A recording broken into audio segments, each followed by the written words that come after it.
अस्सलाम वालेकुम। I am H के ज़ुबैर अहमद सिद्दीकी। आप देख रहे हैं एच के ज़ुबैर अहमद सिद्दीकी चैनल। अगर अभी तक आपने हमारे चैनल एच के ज़ुबैर अहमद सिद्दीकी को सब्सक्राइब नहीं किया तो चैनल को सब्सक्राइब कर लीजिएगा और बेल आइकन के बटन को प्रेस कर दीजिएगा ताकि हमारी आने वाली वीडियो का नोटिफिकेशन आप तक मिलता रहे, आप तक रसाई रहे। तो नाज़रीन, आज हम आपकी खिदमत में लाए हैं ज़िद्दी खारिश का इलाज। तो नाज़रीन, आज हम आपको बताएंगे ज़िद्दी खारिश का इलाज कैसे किया जाए। और ये इलाज बहुत ही मुश्किल होता है खारिश का, और इसमें जो है अक्सर ही नाकामी मिलती है। लेकिन इंशाल्लाह आज हम जो आपकी खिदमत में नुस्खा लेकर आने वाले हैं वो इंशाल्लाह ज़िद्दी से ज़िद्दी खारिश का यानी कि तोड़ कर देगा। तो नाज़रीन, आप मेरे पीछे बैकग्राउंड देख रहे होंगे, यानी कि हरियाली है और कुछ दरख्त लगे हुए हैं मेरे पीछे। तो नाज़रीन, मैं अपने गांव में ईद करने के लिए आया हूं। बेसिकली मेरा दवाखाना और हिकमत खाना ये फैसलाबाद के अंदर है, लेकिन यहाँ मैं मियाँ चन्नू में ईद करने के लिए आया हूं। और कुछ दिनों के बाद, ईद करने के बाद इंशाल्लाह मैं वापस अपने मतब पे चला जाऊंगा।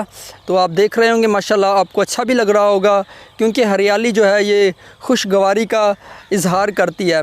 तो नाज़रीन, हम चलते हैं अपने टॉपिक की तरफ। नाज़रीन, ज़िद्दी खारिश का इलाज हम बताएंगे। ज़िद्दी खारिश, ऐसी खारिश जो आपको रात को सोने ना दे, ऐसी खारिश जो दिन को चैन ना दे लेने दे आपको, और हर वक्त खुजाकर आपको सुकून मिले, और ऐसी खारिश जो आपको दिन रात सताए।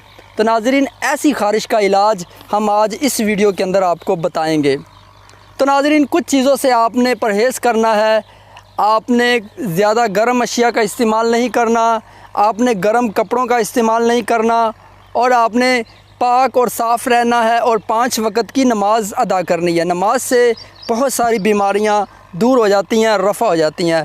तो नाज़रीन, आपने नहाना है और जो है अपने आप को साफ़ सुथरा रखना है। तो नाज़रीन, यानी कि वीडियो का आज की जो हमारी वीडियो है ये खारिश का इलाज। तो हम खारिश के इलाज की तरफ चलते हैं। नाज़रीन, आपने खाने में से आपने जो दवाई खानी है वो आपने घर के अंदर भी इस्तेमाल होता है, और आम चीज़ है वो हर पंसार स्टोर पर अवेलेबल है, और घरों के अंदर तो आम मिल जाती है, और हर सब्ज़ी के साथ शायद अक्सर लोग लेकर भी आते हों घर के अंदर। वो क्या चीज़ है? वो पुदीना है। पुदीना आपने खुश्क कर लेना है, या पंसारी की दुकान से ले लेना है, या पुदीना आप सब्ज़ ले लें, उसको खुश्क कर लें, उसका पाउडर बना लें। आधी चम्मच चाय वाली आपने वो खानी है। सुबह दोपहर शाम खाना खाने के बाद वो आपने इस्तेमाल करनी है, आधी चम्मच। कितने दिन इस्तेमाल करनी है? आपने 21 यौम, 21 दिन, आपने 21 डेज़ आपने ये इस्तेमाल करनी है। और आपने लगाने के लिए क्या लगाना है? आपने बापची लेनी है 50 ग्राम, और गंधक आंवला सार 50 ग्राम आपने लेनी है। पाउडर कर लेना इन दोनों को, और 1 पाव सरसों का तेल लेना है। इसका पाउडर, बापची और गंधक आपस में जो मिली हुई हैं, पाउडर हुआ है, इनका आपने 50 ग्राम लेना है, और 50 ग्राम इस दवाई के अंदर मिक्स कर देना है। रात को सोते वक्त आपने कपड़ों को चेंज कर लेना है। जहाँ जहाँ खारिश है आपको उस मकाम पर, खारिश वाले मकाम पर आपने इसको लगा के सो जाना है। सुबह आपने क्या करना है? नहाने से कबल आपने दूध का 1 प्याला लेना है, और जो लो फैट हो, चिकनाई वाला ना हो, वो आपने लेना है, और आपने सारे जिस्म पर लगा लेना है। उसको हल्का हल्का उंगलियों से पानी, यानी कि उंगलियां जो है दूध के अंदर डुबोकर आपने लगा लेना है। अपने सारे जिस्म पर दूध को मल लेना है। आधे घंटे बाद आपने नहाना है। आपने नीम सौंप के साथ इस नहाना है, या नीम का पानी लेना है, यानी कि नीम के पत्ते और पानी उबला हुआ उसमें डाल के उसका पानी निकाल के आपने उसके साथ नहाना है। साबुन इस्तेमाल नहीं करना। उसके बाद नहाने के बाद आपने साफ़ सुथरे कपड़े पहनने हैं। आपने दोबारा से वही कपड़े नहीं पहनने जो आपने पहले पहने हुए थे, आपने और कपड़े इस्तेमाल करने हैं। और नाज़रीन, इंशाल्लाह इससे आपकी पुरानी सी पुरानी खारिश जो है इंशाल्लाह 21 यौम के अंदर रफ़ा हो जाएगी।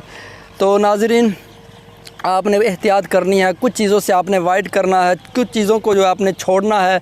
आपने गोश्त का ज़्यादा इस्तेमाल नहीं करना, और इसी तरह आपने गोभी और आलू और चावल, इस चीज़ों, इस जैसे यानी कि इस तरह की चीज़ों से आपने अवॉइड करना है। ये चीज़ें आपने इस्तेमाल नहीं करनी जब तक ये आपकी खारिश ख़त्म ना हो। आपने दूध का इस्तेमाल करना है, दूध की बनी हुई चीज़ें इस्तेमाल करनी है, ठंडी चीज़ें इस्तेमाल करनी है। साथ आप साफ़े भी इस्तेमाल कर सकते हैं, और इसी तरह आप शरबत संदल भी इस्तेमाल कर सकते हैं एलर्जी के लिए, खारिश के लिए। तो नाज़रीन इंशाअल्लाह इससे आपकी पुरानी सी पुरानी खारिश ख़त्म हो जाएगी। तो नाज़रीन आपको हमारी वीडियो कैसी लगी? अगर आपको हमारी वीडियो अच्छी लगी हो तो हमारी वीडियो को लाइक कीजिएगा, हमारी वीडियो को शेयर कीजिएगा। नाज़रीन अगर आप चाहते हैं हमारा चैनल HK ज़ुबैर अहमद सिद्दीकी आपकी खिदमत में ऐसी ही नायाब वीडियोज़ लाता रहे तो आप हमारे चैनल HK ज़ुबैर अहमद सिद्दीकी को ज़रूर सब्सक्राइब कर लीजिएगा और बेल आइकन के बटन को प्रेस करना ना भूलिएगा। तो नाज़रीन तब तक के लिए इजाज़त दीजिए। अपने मेज़बान हकीम ज़ुबैर अहमद सिद्दीकी को दुआओं में याद रखिएगा। अल्लाह ताला आप सबका हामी व नासिर। अस्सलामु अलैकुम व रहमतुल्लाहि व बरकातुहू।